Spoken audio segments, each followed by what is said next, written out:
vamos a ir ubicando en nuestras Biblias. Lucas 12 es una continuación. El mensaje de hoy de lo que compartimos la semana pasada. Esa es la intención en el día de hoy.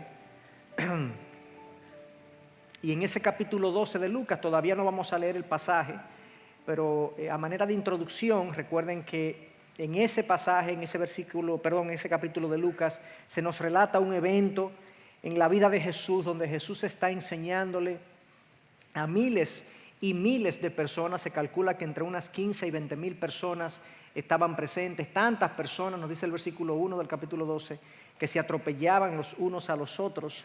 La gente estaba, que no cabía literalmente, no sabemos cuál era el espacio del que disponían. Pero Jesús era muy popular en ese momento. Y la gente venían los genuinos discípulos y venían muchos curiosos también a escuchar su enseñanza.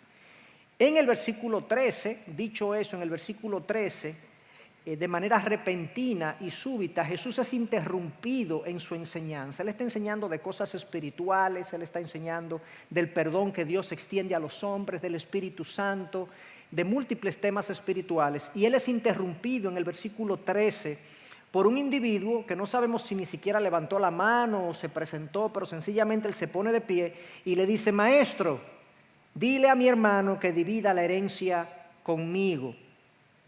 Es algo extraño que ocurriera eso, porque realmente, imagínense, la audiencia era de unas 15,000 a 20,000 personas. Se levanta este individuo y trae un tema totalmente privado, personal de él, un tema que no era relevante para nadie más. Era un tema que tenía que ver con la herencia, con la división de la herencia de su familia. Por lo visto su padre había fallecido. Y nos llama la atención, pero sorprende este egoísmo y egocentrismo. Pero no es casualidad precisamente para lo que va a ocurrir ahora, para lo que Jesús va a enseñar. Porque precisamente Jesús va a enseñar a partir de la interrupción acerca de las cosas materiales. Pero esta interrupción ilustra muy bien lo que hace el dinero y las posesiones y lo material en el corazón del ser humano. Nos tiende a desviar, nos tiende a desenfocar. Este individuo, habiendo recibido la enseñanza de Jesús de todos los temas espirituales, no repara en eso, no se detiene a ver los temas espirituales, sino que él está interesado en la herencia que tiene con su hermano. Y se desenfocó completamente. Jesús aprovecha el momento, pone distancia y le dice en el versículo 14: ¿quién me ha puesto por juez o árbitro entre vosotros? Eso no es un tema que yo vengo a tratar, ese no es mi foco, esa no es mi misión en esta vida, en otras palabras. Y aprovecha entonces para dejar una enseñanza de valor eterno. Y les dijo en el versículo 15, y ahora se extiende a toda la audiencia, no solamente a él, y les dijo: estad atentos y guardaos de toda forma de avaricia, porque aun cuando alguien tenga abundancia, su vida no consiste en sus bienes. Ese fue el mensaje de la semana pasada. Ese principio que Jesús está ahí plasmando. Jesús hace una advertencia, da un mandato.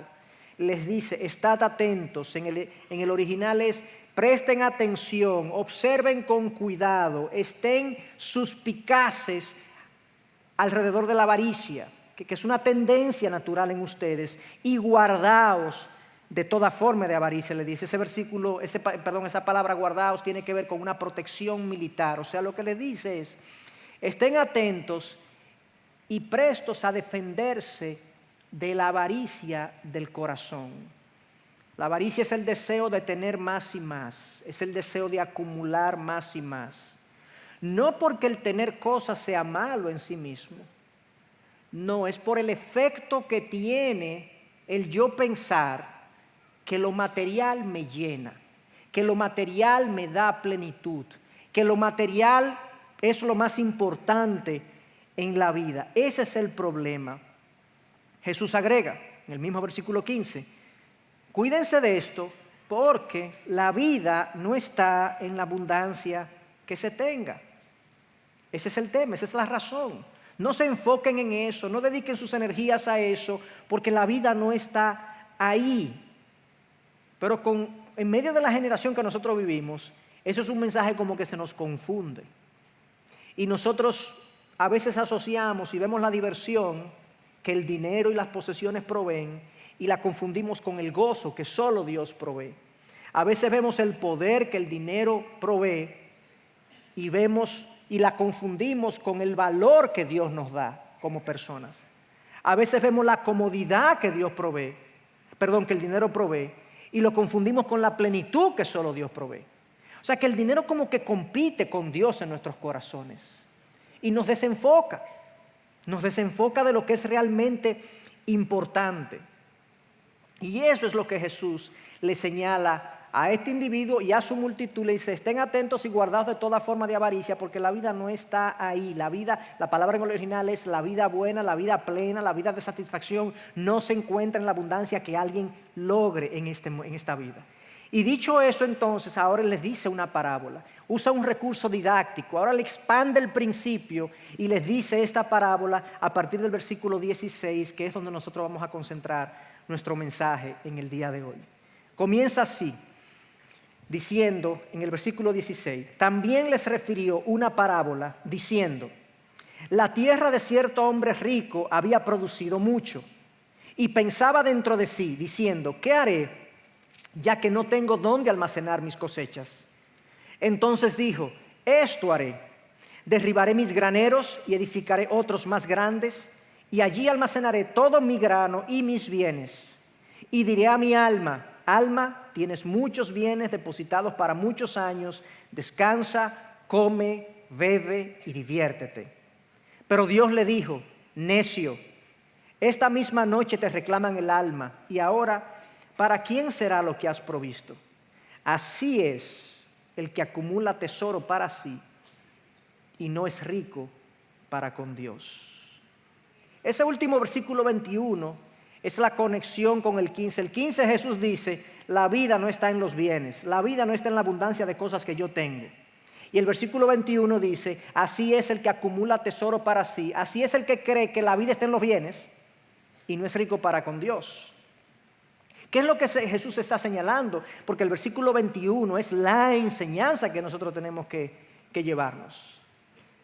El punto es el siguiente: si nos descuidamos con la avaricia, con el deseo de tener, si nos descuidamos, esto va a producir un desenfoque en mi vida que me va a conducir a una vida de acumulación para mí y de pobreza para con Dios. Eso es lo que él dice: cuídense y guárdense de toda forma de avaricia, estén atentos y guárdense de toda forma de avaricia, porque la vida no está en los bienes. Y ahora les refiere la parábola y la concluye diciendo: así es el que acumula tesoro para sí, no es rico para con Dios. Aquí hay un problema de desenfoque que Jesús está señalando. El mensaje no es que ser rico sea malo. El mensaje no es que comprar ciertas cosas sea malo, o que de disfrutar de las cosas que tenemos y que Dios provee en su gracia y en su favor hacia nosotros sea malo. No. El mensaje es cuando yo dejo que eso material se convierta en el enfoque de mi vida, en el tesoro de mi corazón, en el Dios funcional de mi alma. El problema está en acumular aquí a expensas de acumular allá. Pensar que la vida es esto y que no hay un segundo capítulo más largo, de hecho, y más significativo. Ese es el mismo principio que Jesús expuso en Mateo 6:24, cuando habla de la riqueza y Dios y la competencia que hay entre la riqueza y Dios, y concluye en el versículo 24: nadie puede servir a dos señores, porque aborrecerá a uno y amará al otro, o se apagará a uno y despreciará al otro. No podéis servir a Dios y a las riquezas. Podemos tener riquezas y servir a Dios. Lo que no podemos hacer es servir a Dios y servir a las riquezas. O sea, no podemos plegar nuestra vida, el enfoque de nuestra vida, a las riquezas y a Dios al mismo tiempo. No es posible, porque seremos desleales en una dirección o en otra dirección. Eso es lo que el Señor está señalando: el enfoque de la vida en lo material, al pensar que lo material suple lo que el hombre busca y necesita en su alma.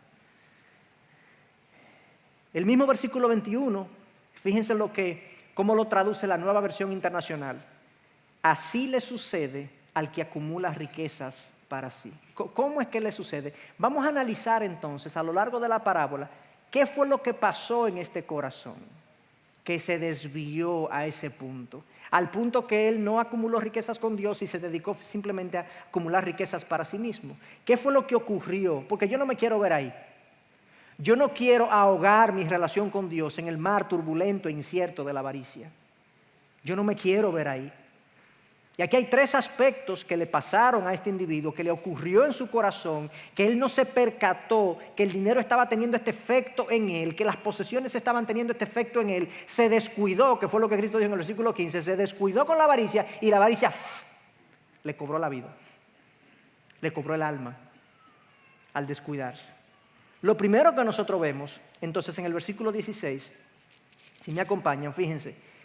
Dice, también les refirió una parábola diciendo, la tierra de cierto hombre rico había producido mucho. Lo primero que este individuo obvió, ignoró, no vio, no consideró, es que Dios es el dador de todo lo que se tiene y todo lo que se posee. Contrario a lo que ocurre en el mundo típicamente, que el que mucho tiene se enorgullece, que el que mucho tiene se le suben los humos a la cabeza, eso es lo que típicamente ocurre. Bíblicamente la riqueza debería llevarnos a la humildad y a la gratitud y no al orgullo como típicamente ocurre. Este individuo se nos dice que había recibido o había tenido una cosecha enormemente abundante. La gente tiene muchas teorías como el ser humano se hace rico. Hay teorías. ¿Cómo tú te haces rico? Bueno, hay algunos que dicen, bueno, la suerte le sonrió a fulano, que le ha ido bienísimo, le sonrió la suerte. A saber Dios cómo que la suerte ríe, pero otros plantean, no, es que fulano, o sea, hay un asunto de destino. Otros más esotéricos dicen, eso es el karma positivo, la vibra.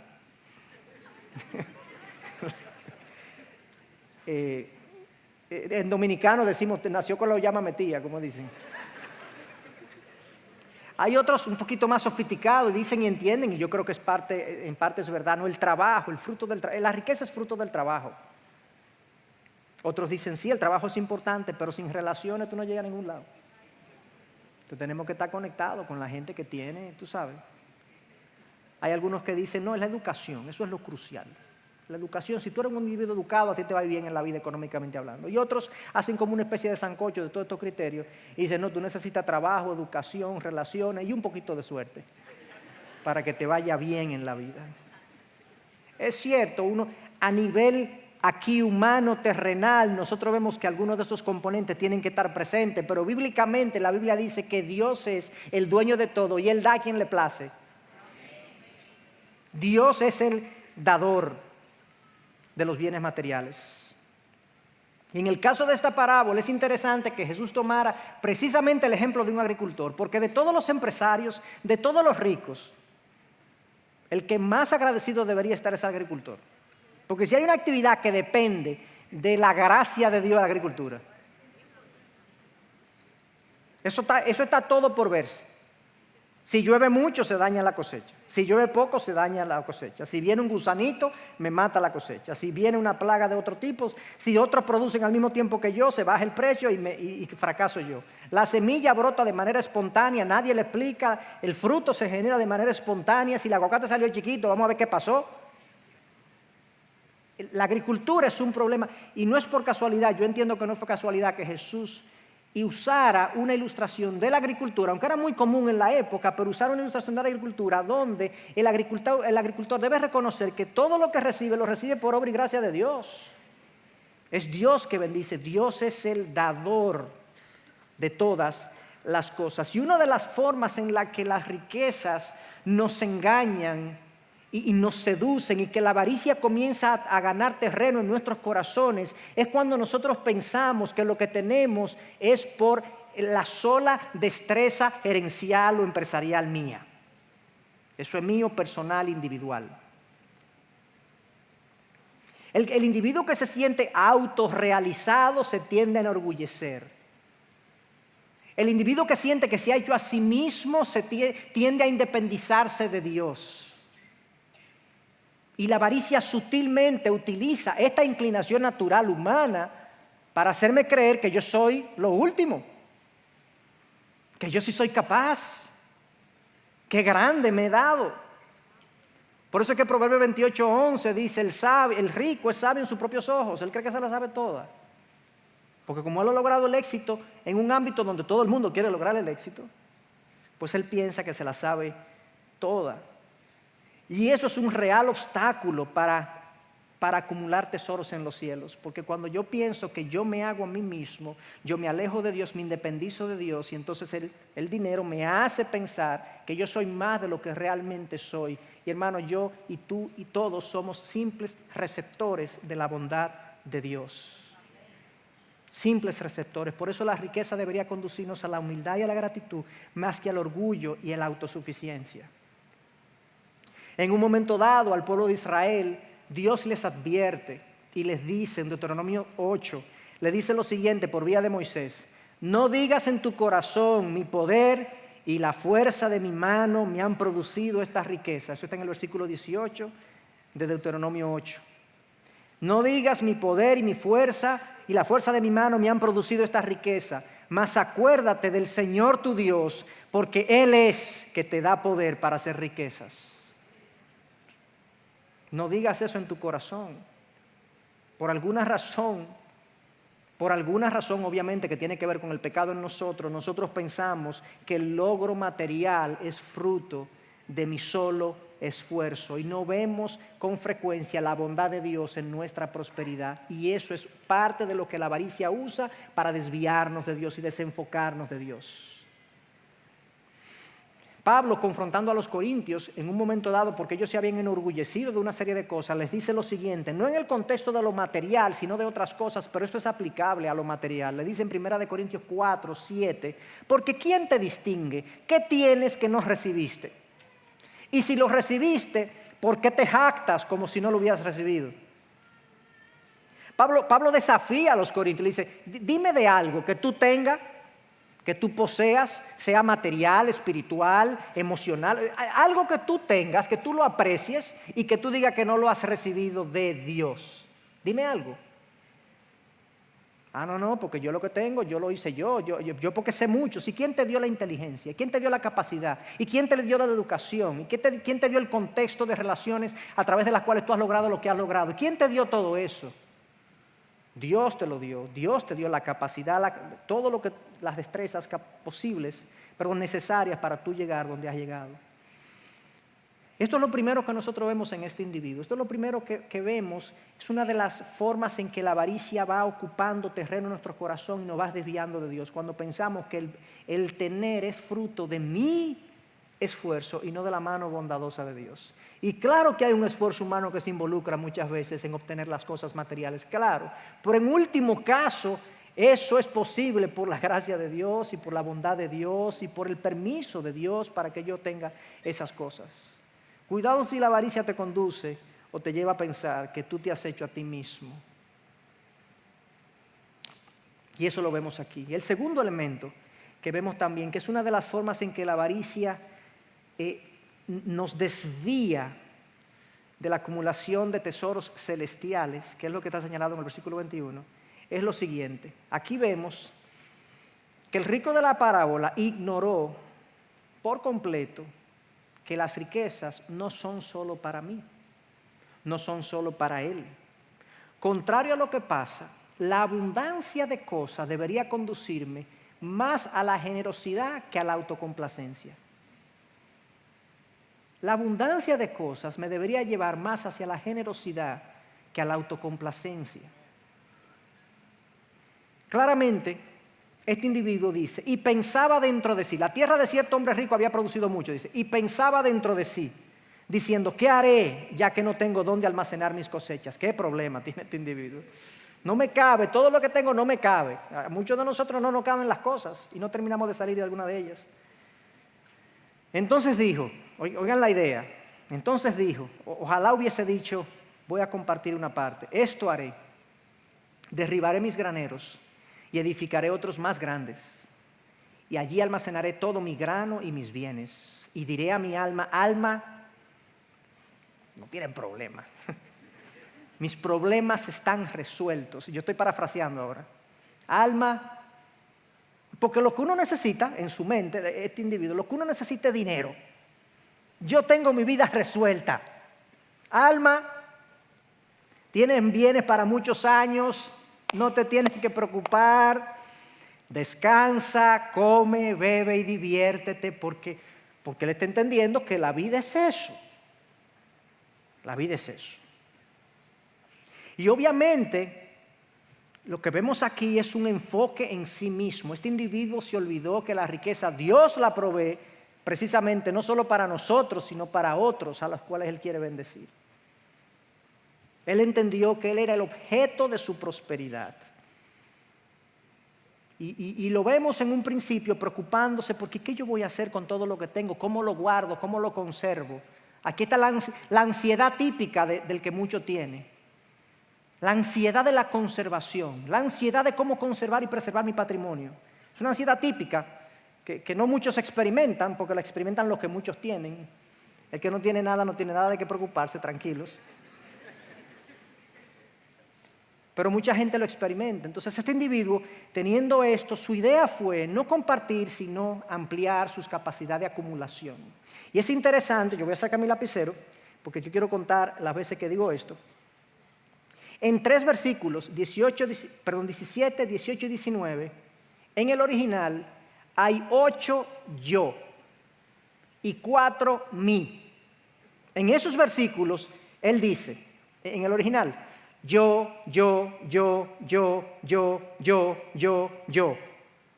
conectados con mis.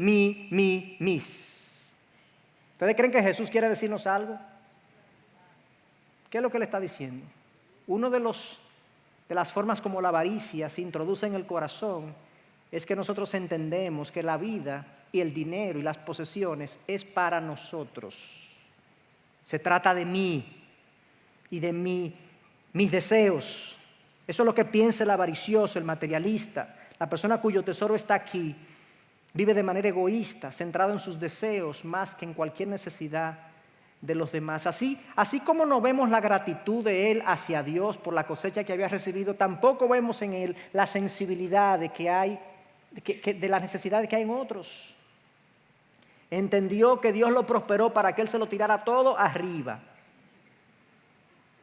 Y la genial idea que se le ocurre es: ahora yo voy a guardar. Ya él tenía graneros, acuérdense que él derriba sus graneros. Él tenía ya guardado, o capacidad de acumulación. Pero yo voy a derribar mis graneros y voy a hacer más grandes para entonces poder vivir una vida cómoda, fácil, entretenida y sosegada.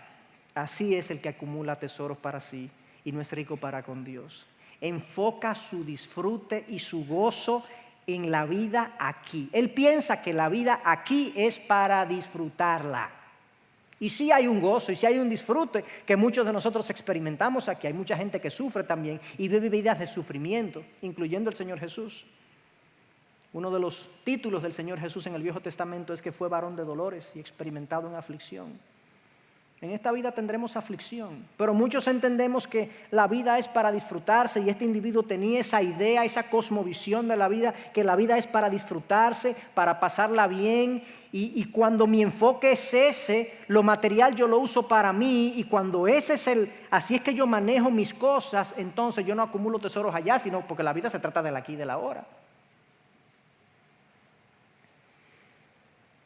Y se olvidó de la generosidad, increíblemente, se olvidó de compartir, se olvidó de ver a otros, se olvidó de la necesidad de otros. Dios es un Dios generoso, hermanos. Dios dice la palabra que es generoso con buenos y malos. Mateo 5:43 dice que Dios da cosas buenas a buenos y malos. La propia creación de Dios, este planetica en el que nosotros vivimos, está provisto de tanta riqueza que teníamos miles y miles de años exprimiéndolo, y no se agotan sus recursos. Y el problema de miseria y de pobreza en el mundo no es por escasez de recursos, es por distribución. Pero no es por escasez. Dios ha sido abundante. Y más aún, su mayor acto de abundancia y generosidad fue la cruz. En la cruz, la entrega de Dios, la dádiva de Dios le dolió a Dios. En la creación, ¿qué le costó a Dios crear? Según Génesis hablar, Dios habló y creó. ¿Qué le costó a Dios la cruz? El dolor del Hijo, el dolor del Padre. Su mayor acto de generosidad fue la cruz. Dios es un Dios generoso de principio a fin, en su provisión, en su redención. Sus hijos deberían ser generosos. Estamos llamados a abrir la mano. Eso es lo que significa el término generosidad en el original. Abrir la mano, ser una persona de proporciones amplias, que tratemos a los otros con amplitud. Porque nosotros hemos sido tratados por Dios con generosidad y amplitud en nuestras vidas. Comenzando con el perdón que nos ha sido concedido en Cristo. Los hijos de Dios están llamados a ser intencionalmente y gozosamente generosos con sus recursos materiales.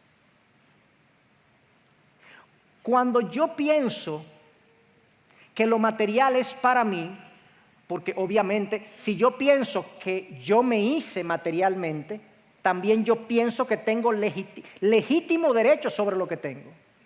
Pero cuando yo pienso que Dios me da lo que tengo, yo estoy más motivado a compartir lo que tengo porque yo mismo he sido el receptor de un acto de generosidad. ¿Me explico? O sea, el desvío de este individuo comienza en su idea de que Dios no le dio lo que tenía. Y claro, porque como fui yo que me hice yo mismo, me autorrealicé, esto es para mí. Al otro que resuelva su problema. Pero cuando yo me considero el receptor de un acto de generosidad, entonces yo puedo abrir la mano con mucho más motivación y estímulo. Nosotros tenemos que ser intencionalmente y gozosamente generosos. Digo intencionalmente porque lo que normalmente pasa es que nosotros somos residualmente generosos. Damos si hay, si sobra, si podemos. Eso, y usualmente nosotros no andamos buscando al que necesita. Nosotros esperamos que nos llegue. O sea, si me piden yo doy, pero si no me piden yo no doy.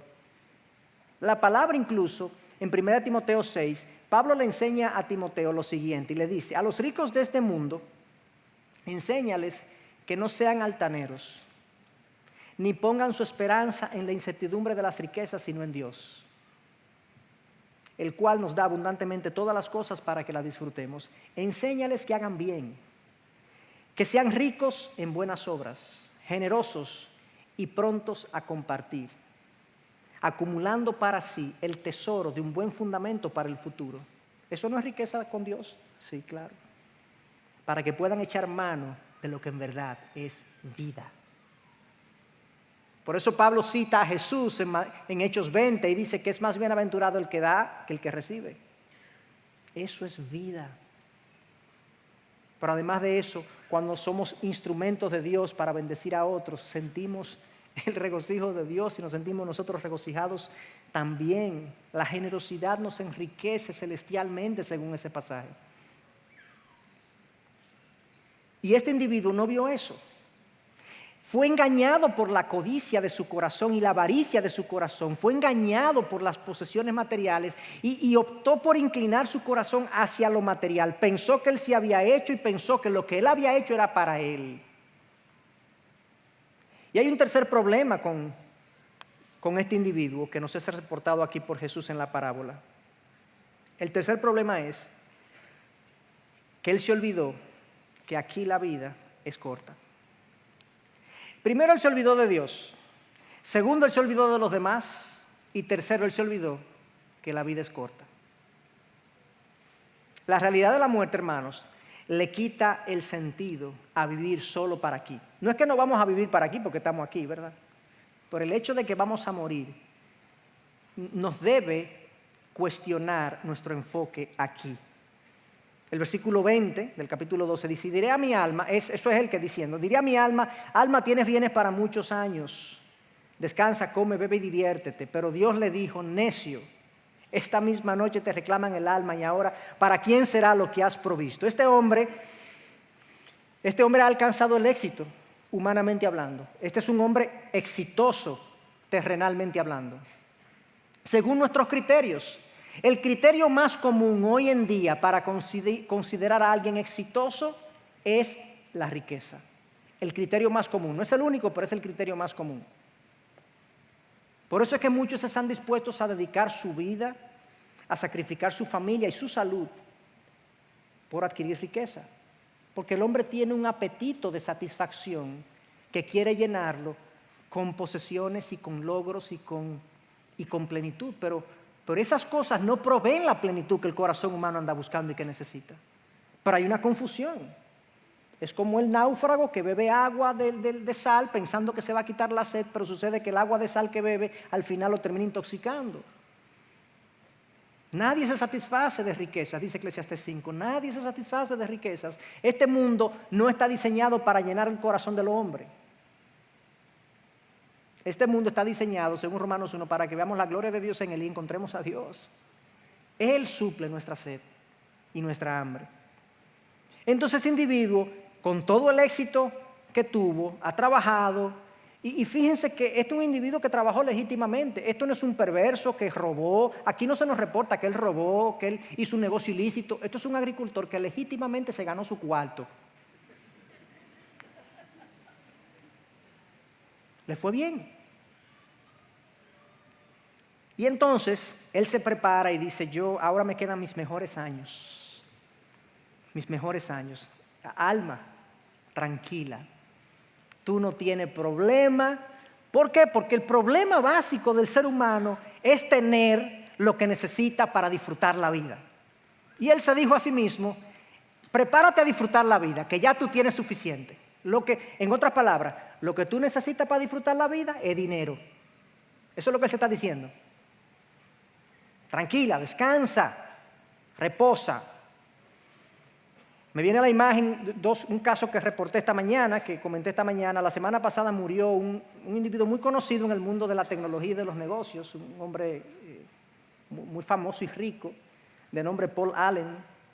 Paul Allen era el socio de Bill Gates en Microsoft, lo fue toda la vida y lo era todavía.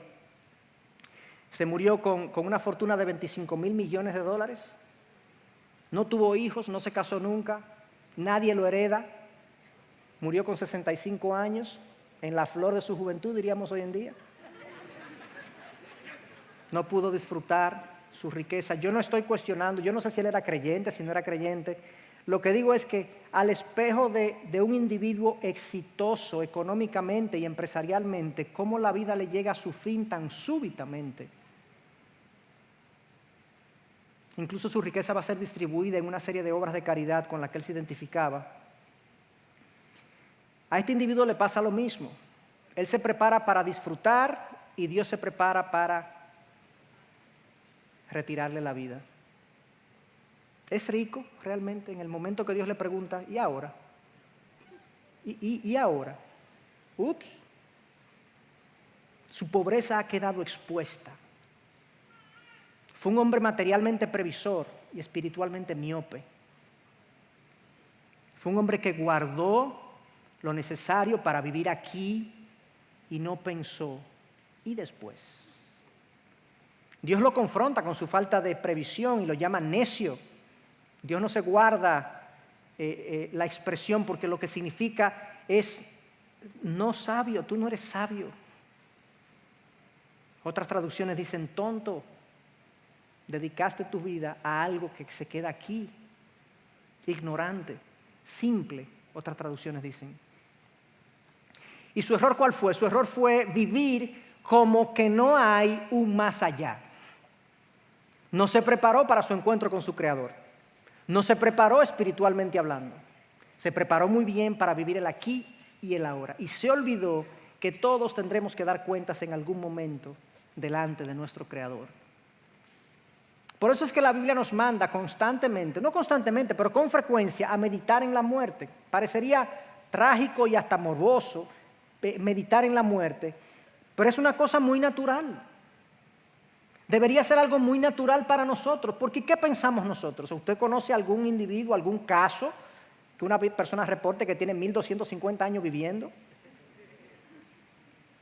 No. La probabilidad de muerte del ser humano es 100%. Eclesiastés 7 dice: mejor es ir a una casa de luto que ir a una casa de banquete, porque la muerte es el fin de todo hombre. Y al que vive lo hará reflexionar en su corazón. El corazón de los sabios está en la casa del luto, mientras que el corazón de los necios está en la casa del placer. Eso es exactamente el individuo de Lucas 12. Alma, come, bebe, diviértete, Corazón de los necios. Dios le dice, necio, tu mente está en la casa del placer. Y Dios quiere que él piense en la muerte. Sé sabio. Es sabio pensar que somos temporales y finitos. El saber que nos queda un tiempo definido y limitado nos enfoca en lo importante. O si no, pregunten a los que tienen planes limitados de minutos. Que cuando uno tiene minutos limitados, uno llama a la esposa. Dime. dime. Que te estaba acabando los minutos. Enfócate. Importante. El límite de tiempo, hasta en los juegos de deporte, los juegos deportivos, la gente cuando sabe que le queda poco tiempo, como que sale de afuera un celo anotador que no estaba presente hace 10 minutos atrás. ¿Pero y qué fue? A que se le va a acabar el tiempo. Por eso es que la meditación en el límite de tiempo de nuestra vida nos va a poner a pensar más en lo importante de esta vida y de la venidera. La esperanza de vida en el mundo en sentido general es 75 años aproximadamente. Son 27.375 días. Pero de eso tú te pasas un tercio durmiendo. Porque eso es lo que uno duerme, normalmente 8 de 24 horas. Hay gente que duerme el 50% de su vida. Pero si tú vives 75 años y duermes un tercio, tú vas a vivir, tú vas a estar despierto 49 años. Eso es lo que tú vas a estar despierto, en promedio. República Dominicana, la esperanza de vida es menos de 75 años para los hombres. ¿Tú crees que eso es largo? Como que visto así, como que así se asusta uno un poquito. Eso es si tú llegas a los 75. Porque ninguno de nosotros sabe si va a llegar a los 75. Paul Allen, que tenía 25.000 millones de dólares y tenía toda la riqueza y todo el cuidado del mundo a su disposición, vivió 65. La semana pasada estuvimos en un funeral de un hermano, de una miembro de nuestra congregación, y falleció a los 50 años por una complicación médica. Un hombre sano, se le complicó una gripe, le dieron un antibiótico, le dio una alergia y se murió. Esta vida es frágil, es pasajera, y aún los más... pastor, usted está haciendo como medio boquechivo. No, olvídense de eso. Propónganse vivir 75 años, aún eso es corto. Es corto. ¿Estás tú acumulando tesoros? ¿Dónde? ¿Cuál es el enfoque de tu vida, de mi vida? ¿Qué es lo que nosotros estamos haciendo? ¿Dónde está tu gozo? ¿Qué estás construyendo? Esa es la pregunta de esta parábola. Lo material, sí, si lo tenemos bien, qué bueno, sí, seamos dedicados, trabajadores, todo eso la Biblia nos instruye a hacer eso, pero que tu corazón no esté ahí, que tu esperanza no esté ahí, que tu gratitud sea constante. Dios me lo diste, Señor, quiero compartir. Señor, cuando tú me lleves tendré riquezas en los cielos. Comienza abriendo una cuenta en el cielo. Y la forma de abrir esa cuenta, hay una forma de abrir una cuenta en el cielo, es Cristo. Yo soy el camino, la verdad, la vida. Nadie va al Padre si no es a través de mí. En un momento dado, en ese pasaje de Juan 14, Él está hablando con sus discípulos y Él les dice, yo me voy. Y el Señor, y los discípulos dicen, ¿cómo que tú te vas, Señor? Pero no te vayas. Y Él les dice, ustedes saben a dónde voy. Ustedes conocen el camino a dónde voy. Y un discípulo dice, ¿cómo que no? Si nosotros no sabemos dónde tú vas, ¿cómo vamos a conocer el camino? Y ahí es que Jesús emite esta hermosa expresión. Yo soy el camino, yo soy la verdad, yo soy la vida. Nadie va al Padre si no es por mí. Tú no tienes que conocer el destino final del cielo. Yo conozco a Cristo, que es el camino allá, el único. Y lo que el Señor Jesús nos está diciendo, y se lo dijo a este individuo y a la multitud que estaba ahí, oye, olvídate de herencia. Déjate de estar seducido por estas cosas de este mundo. Hazla, trabaja todo eso, sí, pero acuérdate que al final la vida no se trata de eso, se trata de acumular tesoros en el cielo donde tú pasarás tu eternidad. donde la vida no se acaba y no se acaba y no se acaba y no se acaba. Es para eso que tenemos que trabajar. Sería una muy mala inversión trabajar para aquí, para el ahora, porque esto es muy corto y muy poco satisfactorio. Así que los dejo con esa pregunta: ¿dónde estás acumulando tu tesoro?